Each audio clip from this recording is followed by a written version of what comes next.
우리는 인생을 살아가면서 많은 선택을 마주하게 됩니다. 여기서 선택하든 비선택하든 결국 후회를 안 할 수는 없습니다. 다만 결과가 좋을수록 후회의 정도가 작아지고 결과가 좋지 않을수록 잘못된 선택을 원망하며 큰 후회를 하게 됩니다. 이처럼 인간이 지나 일에 대해 후회를 하는 것은 어쩌면 당연합니다. 결과를 미리 알 수 있으면 좋겠지만 항상 모든 건 지나고 나서야 깨닫게 됩니다. 이렇기 때문에 후회가 남는 것이죠. 그 누구도 완벽한 인생을 살 수는 없습니다. 죽기 전엔 누구나 후회를 하는 것이고 그렇다고 해서 잘못 산 건 더욱 아닙니다. 우리가 여기서 할 수 있는 것은 후회를 최소한으로 만드는 것입니다. 사람들은 죽지 않을 것처럼 생활하다가 죽음을 앞두게 됐을 때 후회가 밀려온다고 합니다. 하지만 이때는 늦은 후회가 될 수도 있습니다. 그렇기에 우리는 지금부터라도 어떻게 하면 후회를 덜 할 수 있는 인생을 살 수 있는지 고민해야 합니다. 이런 후회를 줄이기 위한 방으로 우리는 우리보다 오래 산 인생 선배들의 조언에 귀를 기울이는 것도 좋은 방법이 될 수 있습니다. 상황이 닥치기 전까지 우리는 어떤 후회를 할지 모르게 되는 경우가 많기 때문입니다. 우리보다 오래 산 분들은 과정을 대부분 겪어봤기에 그분들의 이야기는 우리가 더 나은 삶을 살아갈 수 있는 방향을 제시해 줍니다.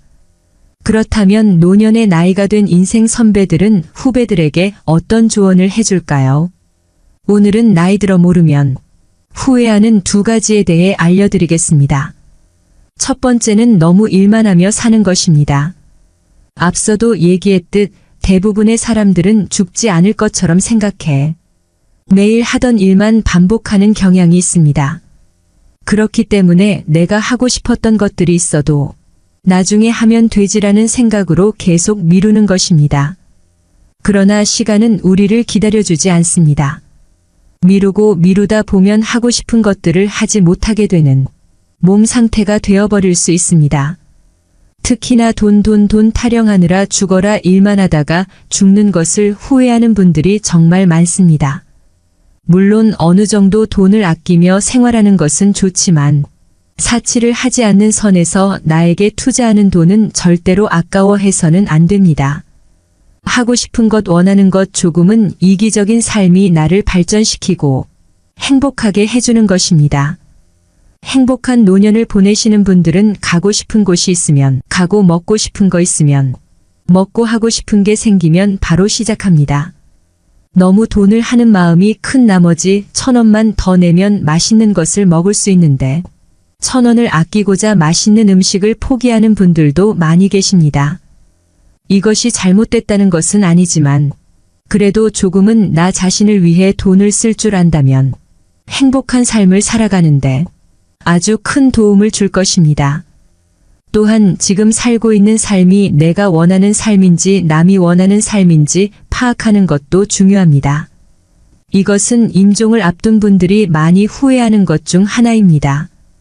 남이 어떻게 볼까 계속 눈치를 보게 된다면 정작 나를 잃게 되고 내가 하고 싶은 것을 못하게 됩니다. 주변에서 나이값 못한다고 욕할까봐 혹여나 나를 뒤에 서서 흉보진 않을까 하는 쓸데없는 걱정을 하는 것입니다. 하지만 여기서 알할 것이 있습니다. 다른 사람들은 그렇게 남에게 관심을 가지지 않습니다. 여러분이 무엇하는 크게 그것을 신경 쓰지 않는다는 것입니다. 혹여나 뒤에서 욕을 하면 어떤가요? 그것보다 내가 후회 없는 삶을 사는 것이 100배는 더 중요할 것입니다. 그러니 주변 신경 쓰지 말고 오로지 나 자신을 위해 내 기준을 잃지 말고 살아가는 습관을 만드는 것이 좋습니다. 두 번째, 조언은 고독을 즐기는 것입니다. 이 말도 아마 질리도록 들어보셨을 것입니다. 하지만 아직 이를 진정 실천하시는 분들은 많지 않습니다. 혼자 남게 된다면 자연스레 외롭고 쓸쓸한 감정이 먼저 들기 때문입니다. 먼저 이 정을 받아들여야 합니다. 외롭고 쓸쓸한 감정을 억지로 밝게 만들 필요는 없습니다. 일단 나에게 느껴지는 감정을 먼저 받아들이고 이러한 고독과 잘 지내는 방법을 하나씩 터득하는 것이 중요합니다. 그렇다면 어떻게 우리는 혼자가 되었을 때 외롭고 쓸쓸한 감정에서 벗어나 고독과 함께 덜 후회하는 인생을 보낼 수 있을까요? 지금부터는 책 단독자 통해 우리는 왜 고독감을 느끼는지, 어떻게 하면 우리는 외로움에서 벗어날 수 있는지 알아보도록 하겠습니다. 고독이라고 하면 외롭다, 불안하다, 무섭다, 싫다라는 말이 자연스럽게 떠오르는 걸 봐서 고독에 대한 이미지가 그리 좋은 것 같지 않다. 최 몇 년 동안 팬데믹의 영향으로 사람들이 집에서 혼자 시간을 보내는 일이 많아지면서 마음속으로 고독 아닌 고독감을 괴물처럼 키워버린 경우도 적지 않은 듯 보인다. 하지만 나는 고독 따위 괴물화말로 비상사태가 아닌가 싶다. 왜냐하면 본래 고독이란 인간이 자신을 성장시키기 위해 꼭 필요한 감정이기 때문이다. 고독감은 느낌이어서 영영이 귀신과 같다. 실체가 없으니 있다고 생각하면 있고 없다고 생각하면 없다. 이 사실을 분명히 인식하기 해도 마음가짐이 확연히 달라진다. 또 친한 친구가 없어서 외롭다는 식으로 생각하는 것도 적절하지 않다. 본뒤 인간관계는 반드시 길고 진하게 사귀는 는데에 가치를 두어야 할 사안이 아니 때문이다. 담백하고 얕은 교류를 관계의 기본으로 삼으면 고독감으로 고민할 일도 줄어들지 않을까? 무인도에서 혼자 사는 상상을 해보자. 깊은 외로움으로 몸도 마음도 시들어버릴까? 그렇지 않을 것이다. 물론 혼자 생활하는 것은 고독한 일이다. 하지만 애당초 사람과의 교일절 없는 곳이니 혼자 시간을 보내는 것 말고는 선택지가 없다. 게다가 고독이 가져오는 외로움보다 혼자서 어떻게 살아가지라는 고민이 훨씬 심할 것이다. 그러니 고독감에 빠져 있을 여유가 없지 않을까. 반면 직장이나 가정에서는 어떤가 적어도 사람이 있으니 외롭지는 않다. 그런도 마음이 고독감에 침식될 가능성은 다분하다. 사람은 혼자 있을 때 고독을 느끼는 게 아니라 주변에 사람이 많더라도 나는 혼자라는 생각이 들 때 외로움을 느낀다. 집단 속에 있으면 아무래도 전체의 틀에서 벗어나고 싶지 않다는 마음이 작용한다. 즉 타인과의 관계 때문에 고독감이 생기는 것이다. 무엇으로 고독감을 해할 수 있을까라는 질문에 나는 가장 먼저 책을 꼽는다. 여러분 중에는 책을 읽으라는 내 조언이 그리 마음에 와닿지 않았던 사람도 있을 것이다. 책을 읽어도 실생활에 도움이 되는 건 별로 없지 않나라고 말이다. 책은 저자가 홀로 상당한 시간을 들여 엮어낸 글의 결과물이다. 물론 한 권의 책이 만들어지기까지는 편집자와 너 인쇄소 직원 등 많은 사람의 도움이 필요하다. 하지만 저수라는 시간은 저자 혼자만의 것이다. 저자가 혼자만의 시간을 소중히 여기며 알찬 작품으로 열매를 맺으면 이 작품을 읽는 사람은 그 열매의 숙성된 맛을 즐기며 혼자만의 시간을 보내게 된다. 이러한 연쇄작용 속에서 책을 읽는 사람은 고독감을 느끼지 않는다. 마음은 늘 저자와 함께하기 때문이다. 즉 혼자 있는 시간이 외롭더라도 책을 읽는다면 그 고독감을 해소할 수 있다. 마음이 힘들 때는 글을 쓰는 것도 좋다. 글을 쓰는 일에는 상당한 에너지가 필요하다. 자신의 마음을 글로 써내려가는 작업이 그리 쉽지 않기 때문이다. 하지만 그래서 더 재미있다. 내 생각을 쓰는 동안에는 그야말로 나만의 시간을 보내는 것이기 때문이다. 그 시간을 통째로 자기 생각을 쓰는데 사용하는 것이니 이보다 더 호화로운 일이 어디 있겠는가. 쓰는 행위를 하면 집중해서 생각할 수 있고 그런 복잡했던 머릿속이 정리된다. 더불어 그 과정에서 충실감 느끼게 된다. 게다가 쓰기는 생각을 말로 바꾸어 밖으로 표출하는 행위이다. 말의 실을 엮으며 마음속에 엉켜있던 기분이 확 풀리는 시원함을 느낄 수 있다. 또한 고독감을 해소해주는 벗으로 음악만 한 것도 없다. 책을 읽는 데는 시간이 들지만 음악은 그렇지 않으니 참으로 큰 장점이 아닐 수 없다. 그러니 고독감이 들 땐 일단 음악을 틀고 그 공간에 몸을 맡겨보자. 일을 하면서 음악을 들어도 괜찮다. 멜로디를 배경 삼은 상황만으로도 외로운 마음의 위로가 된다. 리듬에 몸을 맡기다 보면 멜로디가 마음속으로 들어온다. 리듬과 멜로디가 하나가 되어 나를 위로해주는 셈이다. 나는 특히 외로울 때면 듣는 곡을 정해놓고 그것을 1, 2주 동안 200번 정도 듣는다. 이름하여 원트랙 리피트 방식이다. 그 음악을 듣는 중에는 고독감을 차단할 수 있으니 결국에는 고독감이 흩어진다. 우리는 스마트폰을 비롯한 디지털 기기를 과하게 사용한 탓에 심신이 더욱 피폐해졌다고 할 수 있다. 둥지 생활에는 이런 경향을 더 심화시키는 면이 있다. 몇 년 전 인스타 브레인이라고 출간되었다. 저자인 스웨덴 정신과 의사 안데르스 한센 박사에 따르면 하루 2시간 이상의 스마트폰 사용은 우울증의 위험성을 높인다. 그런데 현대인은 하루 평균 4시간 동안 스마트폰을 사용한다고 한다. 스마트폰으로 방대한 정보가 끊임없이 인간에게 흡수되면 뇌의 정보 처리 기능이 이를 따라가지 못해서 뇌의 과로를 일으키는 것이다. 그럼 어떻게 해야 에너지를 순환시키고 뇌의 과로를 풀어줄 수 있을까? 답은 단순하다. 운동이다. 인류는 500만 년에 이르는 긴 시간 동안 계속 몸을 움직이는 생활을 해왔다. 몸을 움직이지 않아도 생활이 가능해진 는 길어봐야 최근 100년 정도다. 긴 역사에 비추어 보면 눈 깜짝할 정도로 짧은 기간이다. 인류가 몸을 움직이지 않는 생활에 익숙해져도 심신을 건강하게 진화시키는 날이 오려면 아득할 만큼의 시간이 필요하지 않을까. 돌려 말하면 인간은 몸을 움직여야 한다는 것이다.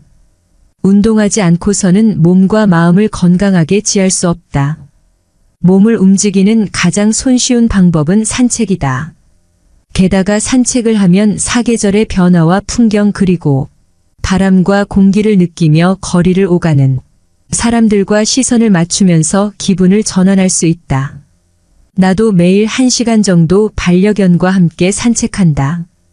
특별히 산책 애호가는 아니고 반려견에게 산책이 필요하다 보니 일과로 삼는 정도다. 오늘은 쉴까 하다가도 산책을 나서는데 집으로 돌아오는 길에는 늘 다녀오길 잘했네. 기분 전환도 되고 좋구나 하고 생각한다. 그런 의미에서 보면 산책을 위해 개를 키우는 것도 좋겠다. 무엇보다 개를 키우는 것 자체가 고독감을 줄여주는 효과가 있다. 개를 데리고 다니면처럼 개를 데리고 다니는 사람과 이야기를 나누게 된다. 그렇게 섞여 이야기를 나누면 전혀 고독하지 않다. 나는 반려견을 행복의 원천이라고 생각한다. 반려견이 곁에 있어 주어서 고독을 느끼는 일이 없다. 고독감은 마음을 위축시킨다. 그 외로움이 전염되는 것이니 몸도 굳어진다. 그래서 종종 수족냉증이 생기기도 한다. 반대로 말하면 몸을 따뜻하게 하면 마음까지 포근해진다.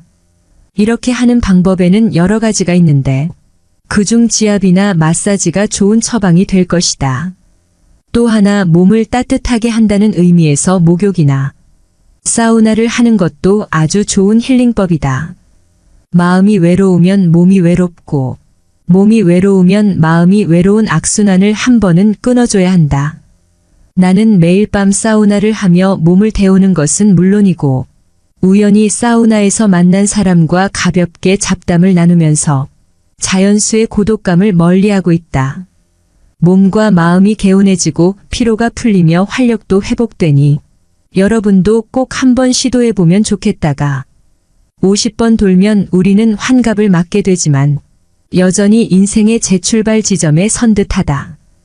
60세가 되면 일을 계속하더라도 한창 일하던 현역 대와는 달리 더는 경쟁 사회에 신경 쓰지 않게 된다. 자산이나 연금 등에서 다른 사람들과 격차가 나더라도 젊을 때만큼 더 열심히 일해야 해. 최상위를 목표로 삼아야 해라며 초조해하거나 불안해하지 않아도 된다. 이 시기에 중요한 건 내가 좋아하는 일을 하며 나답게 살아가는 것이다. 즐거움이란 진기한 책을 빌려 첫 장을 펼치는 순간 즐거움이란 따뜻하고 맑은 봄가을에 나서는 순간 즐거움이란 아침에 일어나 어제까지 보지 못한 꽃이 피는 걸 보는 순간 즐거움이란 오랜만에 생선을 아이들이 맛있다며 먹는 순간 즐거움이란 마음 터놓을 수 있는 친구와 우스의 소리를 하며 박장대소하는 순간 즐거움이란 좋아하는 붓을 구해 먼저 물에 적신 후 시험해보는 순간 이런 식으로 일상 속 즐거움을 세며 살 수 있다면 중년기 이후에 하루하루를 알차게 보낼 수 있을 것이다. 년직을 면서 할 일이 없어지면 다시 고독감이 얼굴을 내민다. 특히 일만 해온 사람이라면 회사가 줬던 소속감이 사라지면서 자신이 있을 곳이 없어진 것처럼 느껴질 것이다. 게다가 동네에는 아는 사람도 없고 종일 집에서 뒹굴뒹굴하는 것도 점점 지겨워져 외톨이가 된 것 같아 불안과 외로움을 느끼게 된다. 이런 상황을 방치하면 점점 새로운 무언가를 시도하는 일을 겁나게 되고 무기력해지며 최악의 경우 노인성 우울증에 걸리기도 한다. 하지만 그럼 일을 하라고 말할 수도 없다. 그렇기에 혼자서 조금씩 작업하는 재미를 느낄 만한 일을 찾아봐야 한다. 한 번은 집을 짓는 TV 프로그램을 보는데 그야말로 돌을 하나씩 쌓아 돌담을 만드는 아저씨의 일상이 소개되었다. 그 모습을 보고 정말 훌륭하다고 생각했다. 그는 자식도 손주도 있었지만 직접 지은 통나무 집에서 혼자 살며 주변에 돌담을 만들어주는 분이었다. 이외에도 가령 도서관에서 책 빌려 보이라. 그나 좋아하는 요리 프로그램에서 소개하는 레시피에 도전해보기. 매일 산책하며 발견할 것을 사진으로 기록해 자비 출판해보기 등 꾸준히 할 수 있는 일은 얼마든지 있다. 목표를 세우고 하나씩 해보며 성취감을 느끼는 것이 중요하다. 조금 더 욕심을 낸다면 미션이라고 여길 만한 일을 만들면 더욱 좋다. 그럼 사명감을 가지고 행하게 되니 더욱 즐겁고 보람찰 것이다. 나아가 일하던 때와 같이 사회와 연결되어 있다는 것을 실감할 수 있다. 노년의 고독에 관한 나쁜 예는 셰익스피어의 희곡에서 찾아볼 수 있다. 소개할 작품은 리어왕이다. 나로서는 이렇게 늙지 말아야지 싶은 노후를 엿보았다. 비극은 리어왕의 국정에서 물러나고 3명의 딸에게 영토를 나누어주는 장면에서 시작된다. 그는 딸들에게 아버지인 자신을 생각하는 마음을 피력하게 하여 아버지를 가장 지극히 생각하는 딸에게 많은 유산을 주겠다고 말한다. 이때 셋째 딸인 코델리아는 아버지의 성에 차지 않는 답을 한 탓에 리어왕의 노여움을 산다. 셋째 딸을 제외하고 첫째 딸과 둘째 딸에게 재산을 나누어준 리어왕은 50명의 시종을 데리고 두 딸의 집에 방문하는데 딸들은 아버지의 시종들 아지 먹이고 재워줄 수 없다며 홀로 오게 다 리어왕은 첫째 딸과 둘째 딸에게 배신당했다며 분노를 터뜨리고 급기야 절망하여 폭풍 우석을 방황한다. 고독의 수렁에 빠진 노인 리어왕의 포효가 이어지느니 장면은 매우 극적이다. 바람아 불어라. 나의 뺨을 찢을 때까지 불어라. 미쳐 날 뛰어라. 리어왕은 결국 셋째 딸 코델리아를 찾아가 위로를 받지만 결국 이놈도 저놈도 살인자다. 모반을 꾀한 놈이다. 외치며 숨을 거둔다. 좋다고 해야 할지 나쁘다고 해야 할지 리어왕은 마지막까지 기운이 넘친다. 미쳐 날뛰는 리어왕을 보는 게 재미있을지 모르나 실제로 이런 노인이 가까이 있다면 큰일이다. 왜냐하면 스스로 고독을 자초할 뿐이기 때문이다. 우리는 리어왕의 비극을 통해 노인이 고독해지는 필요한 자세 3가지를 배울 수 있다. 첫째, 생전의 재산 증여를 서두르지 않을 것. 상속자가 유산만 받고 나서 피상속인을 돌보지 않을 수도 있다. 둘째, 사소한 일로 화내지 않을 것. 나이가 들면 완고해 참을성이 없어지는 탓인지 뜻대로 되지 않으면 금세 화를 내는 경향이 있다. 나는 이를 노인성 화증 후 군이라고 부르는데 반드시 주의하는 것이 좋다. 셋째, 자신의 노후는 스스로 책임지도록 준비할 것, 그렇지 않으면 자식에게 짐이 될 수 있다. 이렇게 극중에서 리어왕의 모습을 참고하여 노후 계획을 세워보는 것도 좋겠다. 지금까지 우리는 책 단독자 함께 기꺼이 고독을 만끽하는 법에 대해 배웠습니다. 이 책에서 말하듯 혼자만의 시간을 통해 오직 나 하나로 충분해는 삶에 대한 힌트를 얻으셨길 바랍니다. 오늘은 나이 들어 덜 후회하려나 대해 알려드렸습니다. 첫째는 너무 일만 하며 살지 않는 것. 둘째는 고독을 받아들이고 독서, 글쓰기, 산책, 음악 등으로 고독감에 벗어나 혼자만의 행복한 시간을 갖는 연습을 하는 것입니다. 이를 통해 여러분들이 진정 고독을 즐길 줄 아는 사람이 된다면 더욱 구애 없고 평안한 노후를 보낼 수 있을 것이라 확신합니다. 이상으로 오늘의 영상을 마치겠습니다. 우리 모든 구독자분들의 행복한 여생을 응원합니다. 다음에 더 좋은 내용으로 찾아뵙겠습니다. 감사합니다.